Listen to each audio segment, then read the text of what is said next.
রবিবার সকালে মহেশতলার 20 ফুট এলাকায় চাঞ্চল্যকর ঘটনা। একটি ফ্ল্যাট থেকে স্বামী স্ত্রীর নিথর দেহ উদ্ধার হওয়াকে ঘিরে এলাকায় ব্যাপক উত্তেজনা ছড়ায়। ঘটনাটি ঘটেছে মহেশতলা পৌরসভার 15 নম্বর ওয়ার্ডে। মৃতদের নাম তন্ময় দে এবং তার স্ত্রী রুমা রক্ষিত। রবিবার সকাল 10টা নাগাদ স্থানীয় সূত্রে জানা গিয়েছে ওই দম্পতি একটি আবাসনের 3 তলায় ভাড়ায় থাকতেন। রবিবার সকালে পরিবারের সদস্যরা ফোনে তাদের সঙ্গে যোগাযোগ করার চেষ্টা করেন। দীর্ঘক্ষণ ফোনে সাড়া না মেলায় সন্দেহ দানা বাঁধে।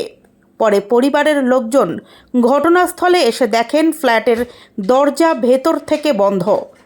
বহুবার ডাকাডাকি করেও কোনো সাড়া না পেয়ে শেষ পর্যন্ত পুলিশে খবর দেওয়া হয়। খবর পেয়ে দ্রুত ঘটনাস্থলে পৌঁছয় পুলিশ। দরজা ভেঙে ভেতরে ঢুকে শোয়ার ঘরে খাটের ওপরে স্বামী স্ত্রীকে অচৈতন্য অবস্থায় পড়ে থাকতে দেখা যায়। তাদের পাশেই ছড়িয়ে ছিটিয়ে ছিল ঘুমের ওষুধের একাধিক খালি বাক্স।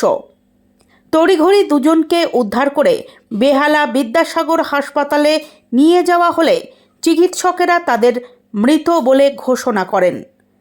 প্রাথমিক তদন্তে পুলিশের অনুমান আত্মহত্যা করেছেন ওই দম্পতি।